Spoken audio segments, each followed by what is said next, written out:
கர கர mode mode அப்படின்னு எப்படி சீடை பண்ணுறதுன்னு பார்க்கலாமா? வாங்க ஃப்ரெண்ட்ஸ். உப்பு சீடை பண்ணலாமா? நான் இங்கே ஸ்டோர் பாட் அரிசி மாவு தான் வச்சுருக்கேன். 1 டம்ளர், பெரிய டம்ளரால் 1 டம்ளர் அரிசி மாவு. இதை கொஞ்சம் வறுத்துக்கணும், ரொம்ப சூடு வறுக்க வறுத்துக்கணும். இது வறுத்துட்டோம். இப்போ இதை ஆஃப் பண்ணிடலாம். இந்த கோல மாவு பதம்னு சொல்லுவா. இதை இப்படி எடுத்துட்டு இப்படி இப்படி இப்படி போட்டு பார்த்தோன்னா இப்படி இப்படி நீளமாக இழுக்க வரணும், அவ்வளோதான். இதை நம்ம 2 வருஷம் நம்ம சலிச்சுக்கணும். அதாவது கல் மண்ணே தானே இருந்தால் நமக்கு பயமாக இருக்குல்ல. சீடைனாலே பயந்துட்டு தானே பண்ணுறோம்.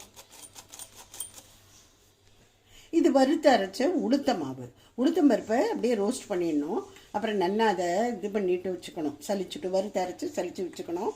இதையும் நம்ம 2 வருஷம் சலிச்சுக்கணும். இங்கே அரிசி மாவும் உளுத்த மாவும் 2 வருஷம் நல்லா சலிச்சு வச்சுட்டோம். இதில் 1 டேபிள் ஸ்பூன் எள்ளு போட்டுருக்கேன். நான் இங்கே வெள்ளை எள்ளு தான் போட்டிருக்கேன். நிறைய பேர் கருப்பு எள்ளு கூட போடுவா. 1 டேபிள் ஸ்பூன் வெண்ணெய், அதுக்கு மேலே வேண்டாம்.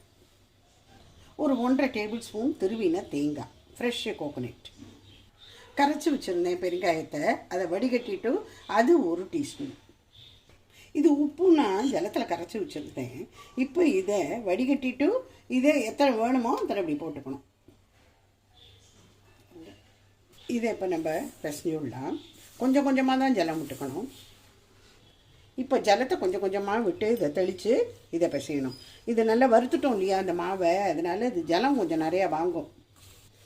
இப்போ பாருங்க, நல்லா பிசைஞ்சிட்டோம், சாஃப்ட் டோ. இப்போ இதை ஒரு 10 மினிட்ஸ்க்கு மூடி வச்சுடலாம். கொஞ்சமாக எண்ணெய் தொட்டுண்டு கையில் இதை நம்ம உருட்டணும். உருட்டுறச்சே நீங்கள் என்ன பார்க்கணுன்னாக்க, இதை ரொம்ப அழுத்தி அந்த மாதிரி பண்ணக்கூடாது. இப்படி இது பண்ணி இப்படி போட்டணும். கொஞ்சம் கிராக் இருந்தால் பரவாயில்ல, கிராக் இருந்தால் வெடிக்காது உங்களுக்கு. இப்படி ஒன்று பண்ணி இப்படி போட்டுறணும். சின்னதாக உருட்டி இப்படி சுற்றி இப்படி போட்டுருங்க. ரொம்ப இந்த சீடையை உருட்டி நான் இங்கே ஒரு டவலில் போட்டு வச்சுட்டேன். ஒரு 10 மினிட்ஸ் இருக்கும். ஈரப்பதம் எக்ஸ்ட்ரா இருந்ததுன்னா இது இழுத்துனுடும். இன்னும் பயமாக இருக்கிறவாளுக்கு இந்த ஊசி ஏதானு எடுத்து இதை இந்த மாதிரி குத்தி நுடுங்கோ. சீடை வெடிக்கவே வெடிக்காது, 100%. இந்த மாதிரி பண்ணிவிட்டோம். இப்போ இங்கே கடாயில் எண்ணெய் வச்சுருக்கேன். கேர்ஃபுல்லாக அதை போடலாம். மீடியமில் தான் வச்சுக்கணும், பார்த்து போடுங்க.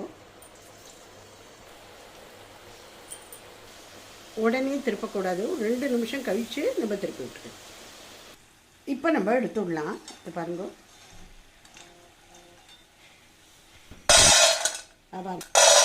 இந்த மாதிரி சத்தம் வந்தாலே நமக்கு நல்ல சீடை நல்ல கரகரன்னு இருக்குன்னு அர்த்தம். சீடை ரெடி பண்ணுறது ரொம்ப ஈஸி தான், நீங்கள் எல்லாமே பண்ணிக்கணும்.